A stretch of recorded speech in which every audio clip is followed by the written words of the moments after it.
There are places in this world that feel wrong. They sit under a heavy shadow saturated with a dark energy you can feel in your bones. The Sallie house in Atchison, Kansas is one of those places. It's an unassuming white house on a quiet street. But behind its simple facade lies a history steeped in tragedy and unexplained phenomena. It looks like any other home in America's heartland. You could drive by it 100 times and never guess the terror that has unfolded within its walls. This house doesn't just hold memories, it holds something else, something ancient and malevolent that has been waiting for centuries. The story begins long before the hauntings that made it infamous. The house was built in the late 1800s and was home to a local doctor. Local legend tells a grim tale. In 1992, a young couple moved in, Tony and Deborah Pickman, completely unaware of its dark history. They brought their newborn baby expecting a happy home. At first, the house was just a house, but the peace didn't last. Strange things began to happen, small at first, then growing in intensity. Lights would flicker inexplicably. Toys would turn on by themselves at night, their cheerful music sounding sinister. The activity centered around the nursery, the room that used to be the doctor's operating room. Deborah found the stuffed animals in a perfect circle, something the infant couldn't do. They heard noises from the empty room, whispers, a faint child humming. Tony and Deborah felt an unnerving presence. They thought it was Sallie, a lonely little girl drawn to their child. They weren't afraid, just curious. They left out toys for Sallie, tried to communicate, tried to coexist. For a while it seemed to work. The activity felt playful, almost innocent. A small ball would bounce down the hallway, giggles echoed from empty corners. Deborah felt motherly toward the spirit. Then the mood shifted. A heavier, more menacing energy emerged. Giggles turned to chilling silence. The presence grew oppressive and hostile. Doors slammed with force. Cold spots moved through rooms, the temperature drops, and a sense of being watched washes over you. It wasn't a lonely little girl. It was something far worse. The leading theory, a demonic entity using the legend of Sallie as a disguise. The shift in the house's energy was most violently directed at one person, Tony. While Deborah and the baby were largely left alone, Tony became the primary target, a relentless physical assault. It escalated from strange noises to direct, painful attacks. He'd lift his shirt, deep red scratches on his back, scratches on his chest. They often came in sets of 3, raw, bloody claw marks, impossible to ignore. Fires started spontaneously, small blazes erupting in the living room with no accelerant or cause.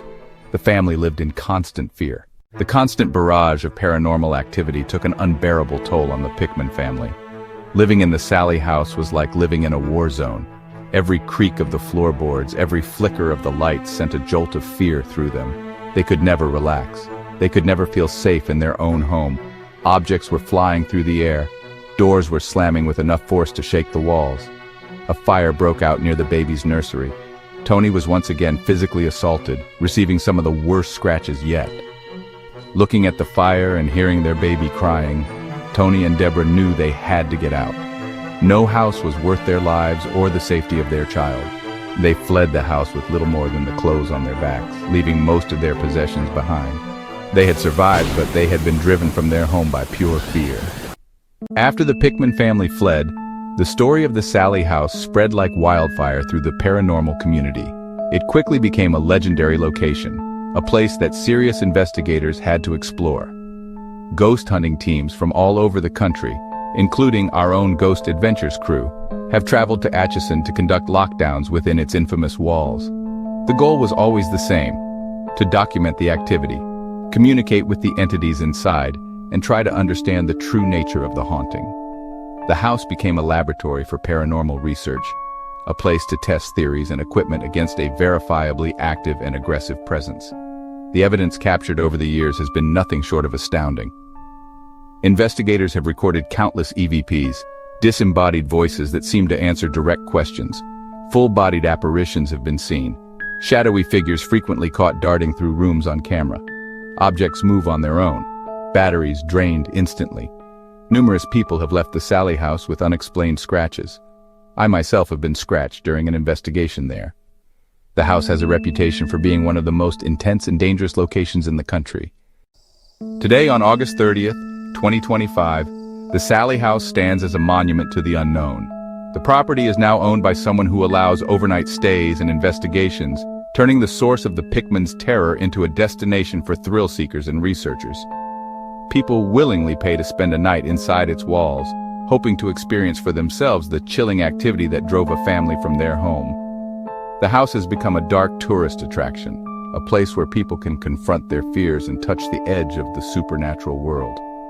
The question of what truly haunts the Sallie house remains a subject of intense debate. Is it the tortured spirit of a little girl who died in agony? Is it a powerful demonic entity that has claimed the location as its own, using the girl's story as a clever disguise?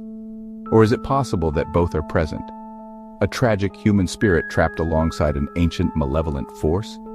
The evidence is compelling for multiple theories, and perhaps we will never know the complete truth. The house holds its secrets close, revealing just enough to terrify and mystify all who enter. Their harrowing experience, documented with physical evidence like scratches and burns, serves as a powerful warning. The legend of the Sallie house endures because it speaks to our deepest fears. But what happens to those who step inside after the sun goes down is a story that is still being written, one terrifying night at a time.